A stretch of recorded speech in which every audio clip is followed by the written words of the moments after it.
All right. Yeah. Thanks everyone for joining. I'm Teja. We'll get into the agenda. So today we are going to talk about more into infrastructure and resiliency. So the talk is going to be more focused on what do we do to make our infrastructure more robust, more resilient, and how to apply the good techniques and what do we have to do to make it more secure.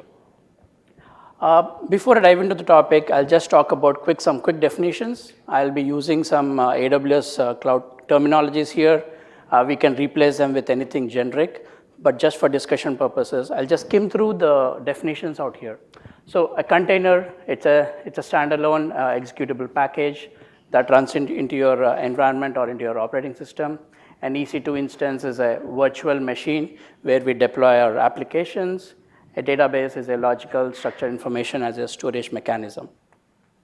A Lambda would be a serverless function where a container is you can consider it as a server, whereas a Lambda you can consider it as a serverless. A load balancer is something that would distribute your traffic among all your Lambdas or among your EC2 instances. Route 53, you can consider it as a DNS web service, which connects these components. Now with the basic definitions out there, because I would be using these into the diagrams going forward. Now, what is resiliency? So it is the ability of an application to recover from any disasters.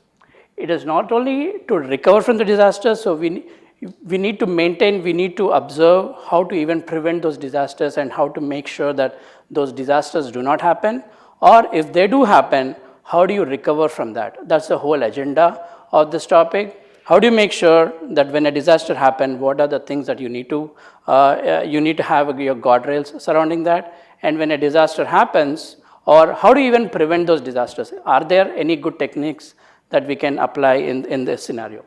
So companies do prioritize. They do invest on infrastructure and resiliency, but the question is, are we doing it right? Now, quick definitions on RTO, RPO, and MTD, because these are the quality benchmarks that enterprises apply, which they track to make sure that they maintain their tires. We have different types of tires on how quickly your application recovers from a disaster. So RTO is something, it's called recovery time objective, where what is the time that an application or a system can be down without causing a significant impact to the infrastructure. RPO is with the measure of time, what is the amount of data that can be lost during a disaster. MTD is the maximum tolerable downtime, which can occur in an organization without causing significant harm to the enterprise mission. So these are the metrics which we usually track. Your RTO can be 30 minutes, your RTO can be 15 minutes. So that's the amount of time that we track, and during the time if your application recovers, you're in a good shape. Now it depends on how critical your application is and how you define your RTO and RPOs. Now with the theoretical definitions out there, let us talk more about at a practical level on how we want to set up our application. I'll be setting up with the basic premise here, where you have your DNS, your Route 53, where the traffic is coming in from the internet, and then you have your load balancer, which is dividing the traffic, and then you have applications deployed. Just for discussion here, I just had a server and a serverless here. So on the server, you have an ECS cluster where you have your Docker containers deployed, and then you have a serverless here, and the traffic is getting routed based on how you have your application configured. Now, these servers, they are not standalone. They do talk to a lot of downstream systems. Those can be an API, these can be a databases, they can be whatnot. Now, usually, whenever we deploy, this is how we try to set up our infrastructure with applications. Traffic coming in, traffic gets routed. These applications would want more data. They call some downstream systems, they get the data, and then they serve it back to the customer. Now, with this set, is our application really stable? Let's go a little bit at a higher level, where the same set is out there. I have just made sure that instead of a server and a serverless, I also deployed some more clusters with the Kubernetes APIs. You have your traffic coming in, and then everything is being served. Everything is good till it is good. Now disasters do happen. What happens if an API goes down? There is a customer impact. There is an impact. Your traffic fails, you get some 5xx errors, you bubble those errors, and then there is an impact. Now, what do we do? The first thing that we got to do is we got to set up some alarms. Not just setting them up, we need to configure them in such a way that they really trigger when disasters happen. Over a period of time, at least what I have observed is people do configure alarms, but they don't test it. The thresholds, the errors, at what time should the alarm trigger? For each application, the alarm should be configured in a different way. We cannot generalize the alarms because we have a bunch of alarms. We have 5xx, healthy host, unhealthy host, ALB, load balancer errors. For each of the application, we need to make sure that the alarms are configured in a very dynamic and a configurable way such that it caters to that application. And then we trigger some SNS. You can get an email. You can get an SNS. It is strongly recommended to have those notifications sent out to the developers such that they react and try to come down and see what is going on and how do we heal from the system. Yeah, it can be an email, it can be SMS, and it can be a trigger functions or SQS systems. Now, we have set up our infrastructure, we got the alarms, we got the notification systems, and everything is cleared out. We test them, and things look good. Now, let's take it up a little bit higher. We have this entire infrastructure deployed in 2 different regions. I'm just trying to build it as a story where you got your infrastructure, you got your alarms. Now I'm taking it at a higher level where we say that, all right, 2 different regions, one on east, one on west, we have deployed them, traffic is coming in, and everything is good. Now let's say one of the regions or one of the applications here goes down, right? When they go down, naturally, there is an impact, and then the customers who are on the west region are impacted because of this. An alarm should trigger, and then with SNS, the recommendation would be it should trigger a trigger function. Instead of getting a notification as an SMS or messaging or an email where the developers come in and try to resolve the issue, the recommendation would be to have a trigger function. I would go down what trigger function actually does, and then that should push the traffic to the other region and then make the traffic fail over to the other region. So this way, there's no developer intervention, traffic is impacted, or something got wrong, the customer got impacted. Instead of people coming in and checking in and what went wrong, the trigger function should take care of immediately pushing the traffic to the other region. So what does the trigger function do here? It can start tracking the list of alarms, and then based off of the alarm, it should act accordingly and then fail over the traffic to the other region. It can push the DNS traffic and check for the health check associated with it. It makes sure that the traffic stays in the other region till the region which got impacted recovers from the disaster. And it can continuously monitor the healthiness of the alarms and then push back the traffic after the disaster has recovered or after that particular region has recovered from the disaster. I just want to stress a little bit on this because this helps with no developer intervention. During midnights, pager duty calls, they are something tough to deal with.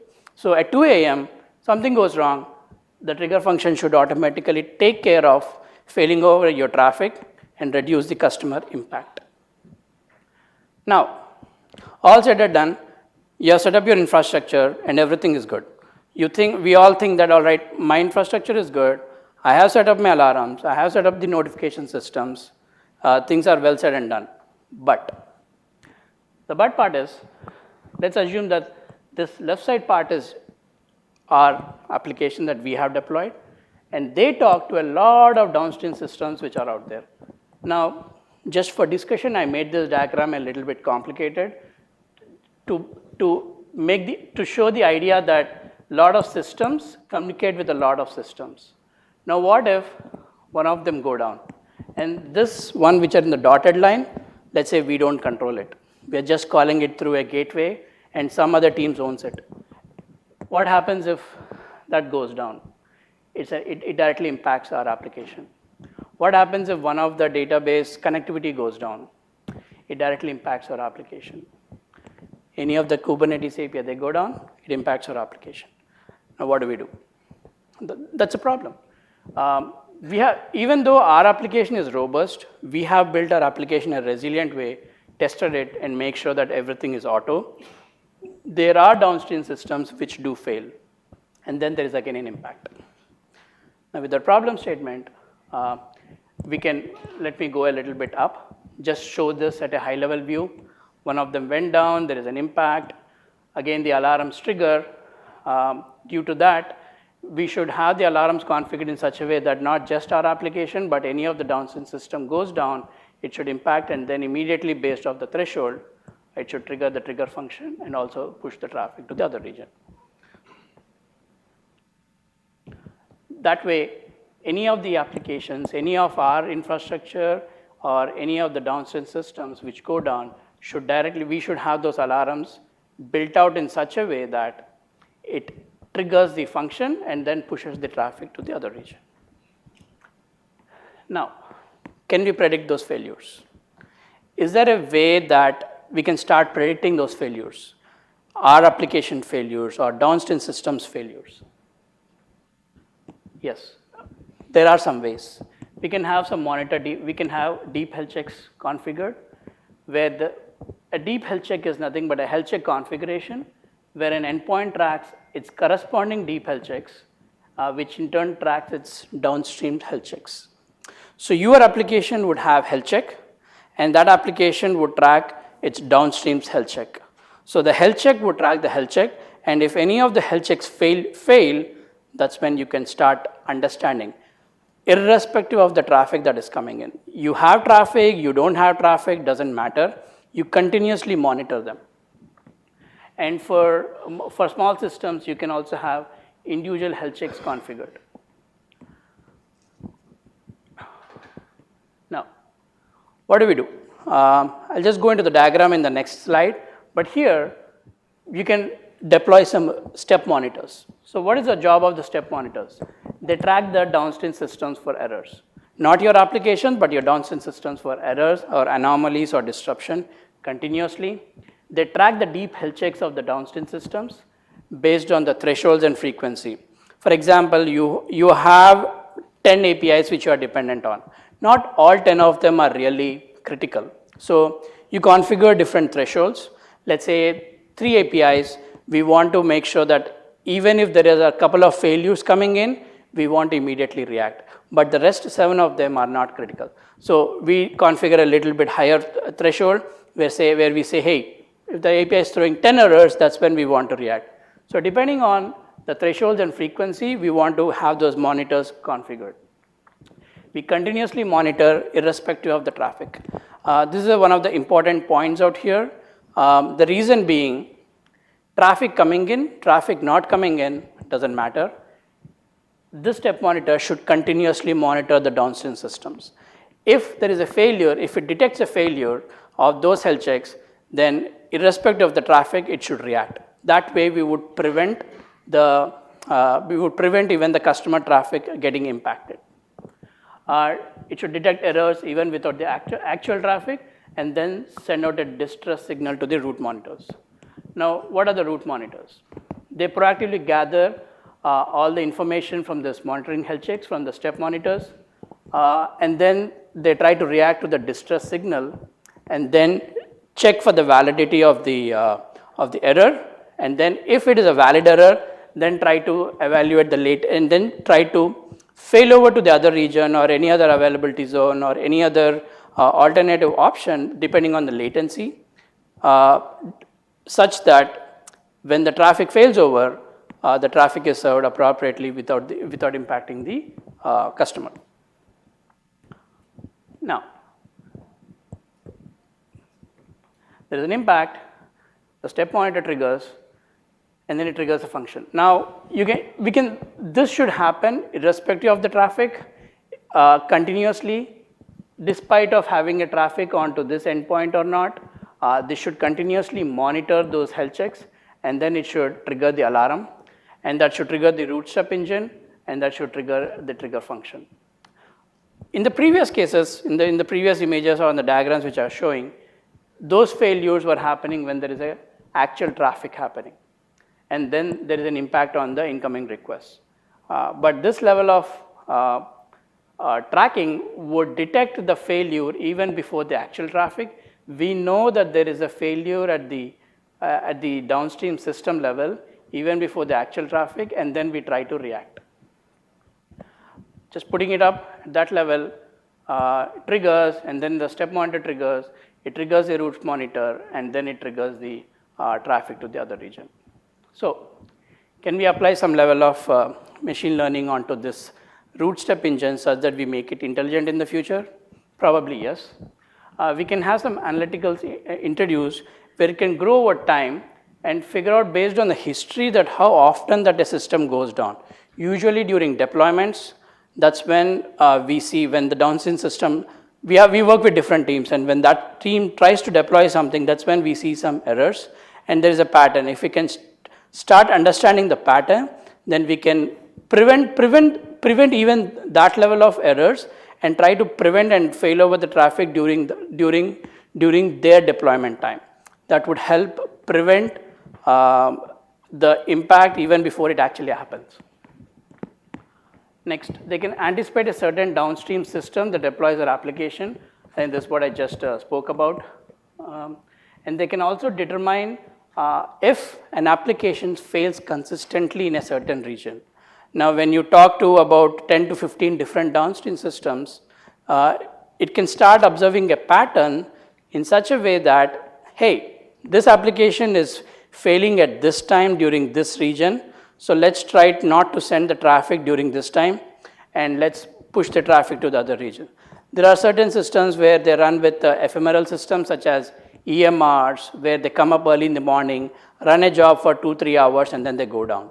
So during that time, usually we observe some discrepancies. So during that time, it can smartly understand and then figure out that, hey, during this time, let's not send it to this availability zone. Let's fail over the traffic and push the traffic to the other region. And then based on the auto-healing approach, the step-up monitors can alternate the frequency and thresholds of the alarms.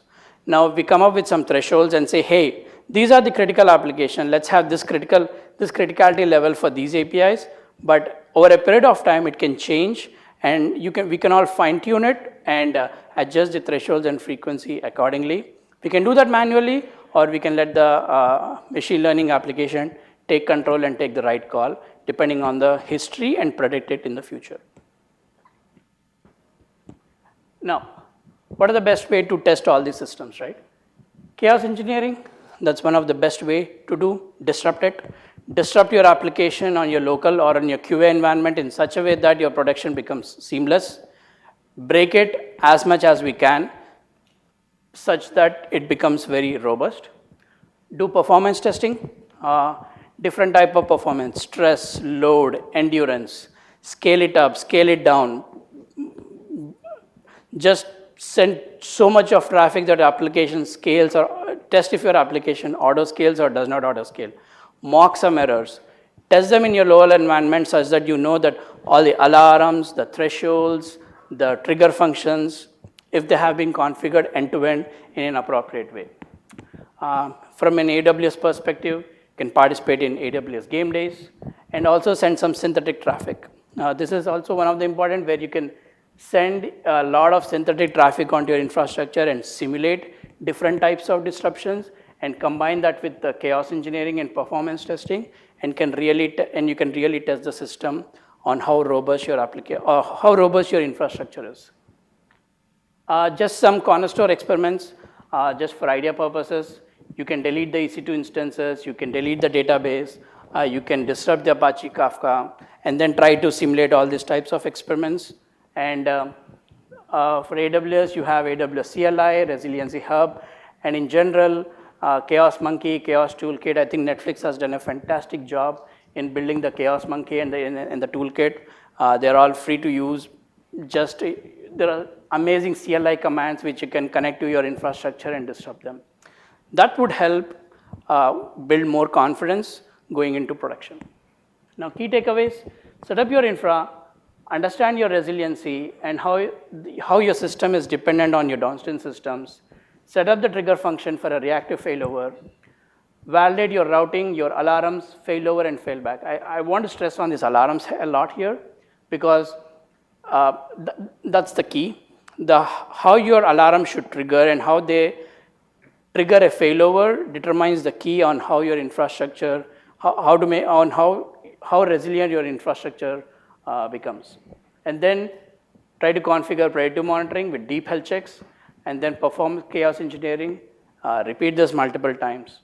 Be bold, break your infra, and let's have a very good, robust, and a strong infrastructure.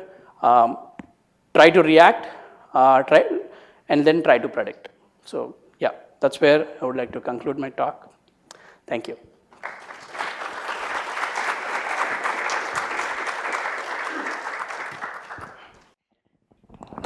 Thank you for the presentation. I really like how you kind of very methodically, and at the very end, you're breaking the application. Like it's a very, it's the best, but also the worst way to be able to test your application when you see it break in production. But it's a great way to do it. I'm curious as to what are some, if you can. It's probably too much detail to say very quickly, but broadly, what are some of the strategies that you deal with making your applications resilient to large-scale disruptions as you see? Is it just simply a matter of, well, if no connection is flowing into this VPC, this EC2 instance, it just gets killed immediately? Or are you making applications that are reactive in style, that can handle different streams, stopping and starting? How do you kind of think about it that way? Yeah, so let's go with the VPC level, right? At the VPC level, when we see those kinds of connectivity failures, your DNS should know it immediately, because if you have a DNS and if you have health check configured, then you should immediately know that, hey, the connectivity to that VPC is not available, so I cannot send because I'm getting connectivity failure issue. That's when the trigger function should kick in, and it should identify all these errors and then immediately push the traffic to the other region if you have. If you don't have another region, you're bound to fail. But if you have an alternative region, that's when we start reacting. That's when, even before your customer gets the traffic, you can fail over. Coming to the other question on streaming services, let's say you're using a Kafka, correct? If you're using Kafka and if you're not able to receive data from one of the SDP servers, you might want to listen to the .r, which is the read replica, and then start consuming from another region. Those level of configurations, if you have them configured, especially for the streaming and the Kafka, it would help. Yes, correct. Chaos testing, yeah. Break it. Break your infrastructure so much that you're going so strong in production. And have the auto failover capability so that as developers, we breathe easy.